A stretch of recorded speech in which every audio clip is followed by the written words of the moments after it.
My name is Bennett, and this is the story of how my own family betrayed me for money and how they forgot that I was not as helpless as they believed. Before you go, don't forget to subscribe to this channel for more heartfelt stories about love, loss, and redemption. Every week, we share emotional tales that remind us how fragile trust can be, how deep pain can run, and how forgiveness can heal even the most broken hearts. Broken Heart. By subscribing, you become part of a community that believes every story, no matter how sad or tragic, carries a message of hope. Crescent Moon Sparkles. So hit that subscribe button, turn on the notification bell, and stay with us for the next story that will move your soul and touch your heart. When my father, Richard Bennett, passed away, it felt like the ground had disappeared beneath my feet. He was everything to me, my mentor, my protector, my only real friend. Growing up, my mom had left when I was just 10. Dad raised me alone, running a small hardware business he'd built from nothing.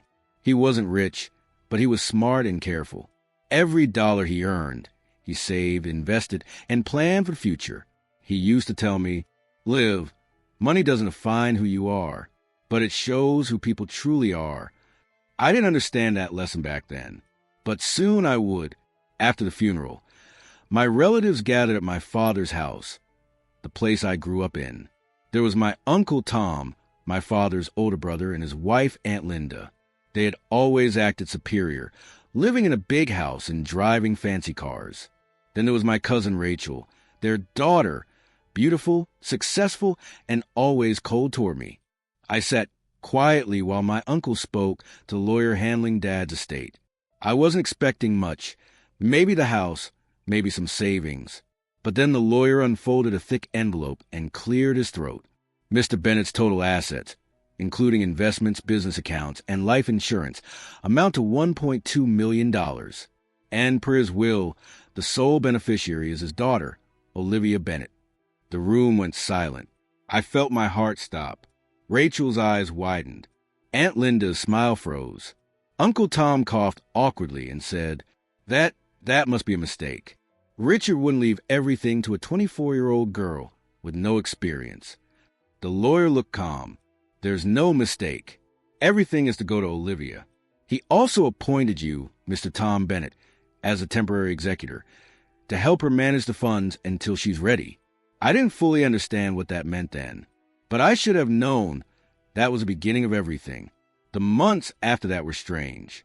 My uncle took charge of all my father's accounts, saying it was for my own good.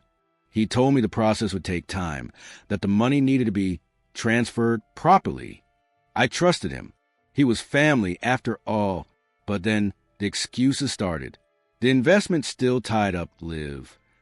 We can't withdraw it yet without penalties. Don't worry, I'm keeping everything safe for you. Safe. That word haunted me. I started noticing small changes. My father's old truck disappeared from the garage. The house title was suddenly under review. Even my father's business account, which I used to help manage, was now locked. Whenever I asked questions, they brushed me off like a child. You wouldn't understand finances, dear. Let the adults handle this. Adults? As if I hadn't been the one helping Dad pay bills when I was 16. One night, I overheard something that confirmed my worst fears. I had gone to my uncle's house for dinner.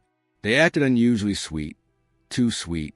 Afterward, I went upstairs to the restroom but paused when I heard voices coming from the study. Uncle Tom and Aunt Linda were talking in low tones. "We can't let her find out the money's already transferred," Linda whispered. "We'll tell her the investment's tanked. Maybe she'll give up. By the time she figures it out, it'll be too late," Tom replied. "Everything's under my name now anyway." My body went cold. They had stolen my inheritance. I left the house quietly, my hand shaking. That night, I sat in my car outside my apartment, crying until I could barely breathe. But then something inside me changed. I remember my father's words. Money shows who people truly are. He was right, and I was about to show them who I was. The next morning, I went through all my father's old files. I searched every document, every receipt, every email. That's when I found it. A small black notebook labeled bank info. Inside, my father had written down details of a joint account, one he'd opened for emergency access. My name was listed as a co-owner. The same account Uncle Tom had told me was frozen. I logged in online using the information. My hands trembled as the balance appeared on the screen. $1,204,386.19. It was all there, untouched, still mine. I didn't rush to take it out. No, I waited. I wanted to see just how deep their greed went. 2 weeks later, I called Uncle Tom. Uncle, I was wondering if there's any update about Dad's inheritance? He sighed dramatically. Liv, it's complicated. The market's down, and some of the funds were liquidated to cover losses. There's not much left. I forced my voice to sound small. Oh, okay. I understand. Don't worry, he said smoothly. We'll take care of you. You can stay with us for a while. Take care of me, as if I were a stray dog. I smiled to myself. He had no idea I already knew the truth.